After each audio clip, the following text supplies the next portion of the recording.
எல்லாருக்கும் வணக்கம். என்னடா ஆடியோன்னு பார்க்குறீங்களா? இந்த டைம் வேறு என்னங்க சொல்ல போகிறேன். இது நம்ம வாழ்க்கையில் ஒரு முக்கியமான டைம். ஆமாங்க, நம்மளோட சொர்க்க காலம், கல்லூரி வாழ்க்கை முடிய போகிற தருணம். சொல்லும்போதே எவ்வளோ கஷ்டமாக இருக்குல்ல. சரி, கொஞ்சம் ரீவைண்ட் பண்ணி பின்னாடி போவோம். ஸ்கூல் முடிச்சுட்டு ஜாலியாக இருந்திருப்போம். ஒரு வழியாக ரிசல்ட்டும் வந்துருச்சு. அந்த பயம் போகிறதுக்குள்ளே அடித்து பிடிச்சி ஒரு காலேஜில் சீட்டு வாங்கியிருப்போம். மீள முடியாத துன்பத்தில், பள்ளி நண்பனை பிரிஞ்ச சோகத்தில், முதல்ல காலேஜில் நுழைஞ்ச அந்த நிமிஷம் மனசில் ஏனே தெரியாத ஒரு பயம். அப்போது புது காலேஜ், புது கிளாஸ், புது சரௌண்டிங்ஸ்னு மனசில் ஒரு பாரமாகவே இருந்திருக்கும். அப்போ யாருனே தெரியாத ஒருத்தர்கிட்ட நம்மளை நாமே அறிமுகப்படுத்தினதுலேருந்து ஸ்டார்ட் ஆகுதுங்க நம்மளோட கல்லூரி வாழ்க்கை. கொஞ்சம் யோசிச்சு பாருங்களேன். இன்னும் 3 வருஷம் இருக்குதுன்னு பெருமூச்சு விட்ட நமக்கு, ஐயோ 3 வருஷம் முடிஞ்சிருச்சேன்னு நினைக்கிற அளவுக்கு இந்த காலேஜ் லைஃப்பில் எத்தனையோ நினைவுகள். இது வரைக்கும் கிளாஸ்க்கு நண்பன் துணை இல்லாமல் தனியாக நுழைஞ்சிருக்கோமா? உள்ளே நுழைஞ்ச நமக்கு ஃப்ரெண்ட்ஸ் கூட பேசுகிறத தவிர வேறு வேலை எதுவும் இருக்கா? எப்படா லஞ்ச் அவர் வரும்னு வாட்ச பார்ப்போம். ஏன்னா அப்போ தானே சண்டை போட்டு சாப்பிட முடியும். மனசாட்சி தொட்டு சொல்லுங்கள், என்னைக்காச்சும் அடிச்சிக்காமல் சாப்பிட்ருப்போமா? இந்த மாதிரி எத்தனையோ நினைவுகள் இந்த காலேஜ் லைஃப்பில்.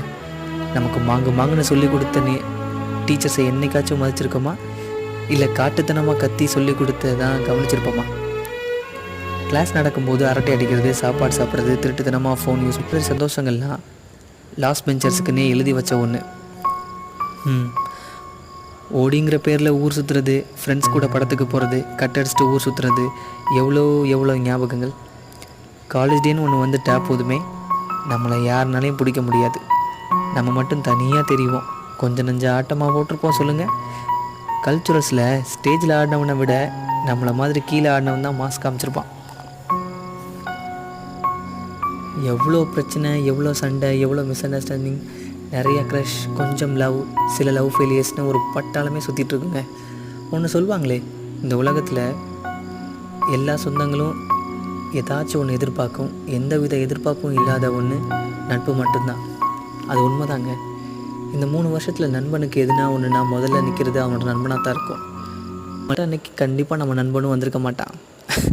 அது எல்லா இடத்துலையும் நடந்திருக்கும். அது என்னென்னு தெரியாதுங்க.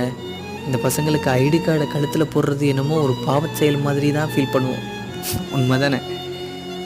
எங்கேயாச்சும் போகிறதுனாலும் இல்லாத ஒரு நண்பனுக்கு ஷேர் பண்ணி காசு போட்டு கூட்டிகிட்டு போகிற மாதிரி எந்த சொந்தமும் இந்த உலகத்தில் இருந்தது கிடையாது. அதுக்கு எதுவுமே ஈடு இல்லைங்க. அப்புறம் ஐவிங்கிற பேரில் பண்ணுவோமே ஒரு கூத்து. ஐவினா என்னமோ இண்டஸ்ட்ரியல் விசிட் தான். ஆனால் நம்ம பண்ணுறதோ சொல்லவே தேவையில்லை, உங்களுக்கே தெரியும். இந்த மாதிரி எத்தனை நினைவுகள் மறக்க முடியுமா நம்மளால்?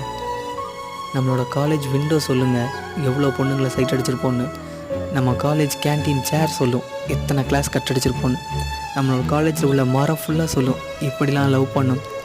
நம்ம காலேஜில் உள்ள ஒவ்வொரு செங்கலும் சொல்லுங்கள், எப்படி என்ஜாய் பண்ணோன்னு. மொத்தத்தில் படிக்கிறத தவிர எல்லாமே பண்ணியிருப்போம். ஆனாலும் செம்முக்கு நாள் நண்பன் சொல்லி கொடுக்குறத வச்சு எப்படியாச்சும் பாஸ் ஆகிடுவோம். அதுதாங்க நம்மளோட டேலண்ட்டு. ஆனால் ஒன்று மட்டும் சொல்கிறேங்க, படிக்கிற பையன் ஒரு நாள் திரும்பி பார்க்கும்போது அவனுக்கு வெறும் படிப்பு மட்டும்தாங்க இருக்கும். ஆனால் நம்மளை மாதிரி பசங்க திரும்பி பார்க்கும்போது அதில் எத்தனை சிரிப்பு, சந்தோஷம், நிறைய நினைவுகள் கலந்துருக்கும்னு நமக்கு மட்டும்தான் தெரியும். இப்படியெல்லாம் நல்லா போயிட்டுருக்கிற நிலைமையில் நம்ம லைஃப்பில் எந்த நாள் வரக்கூடாதுன்னு நினச்சோமோ அந்த நாள் வந்துருச்சு. ஒவ்வொரு எக்ஸாமும் முடிய நெஞ்சில் அப்படி ஒரு பயம். வாழ்ந்தது என்னவோ 3 வருஷம்தான்.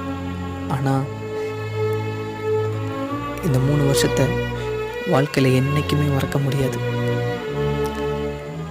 காலேஜ் ஃபைனல் எக்ஸாம் முடிச்சுட்டு அவங்க வீட்டுக்கு பஸ்ஸில் போகும்போது, வீட்டில் தனியாக உட்காரும்போது, எவ்வளோ பெரியவனாக இருந்தாலும் கண்ணில் ஒரு ஈரம் கசிஞ்சிடும்.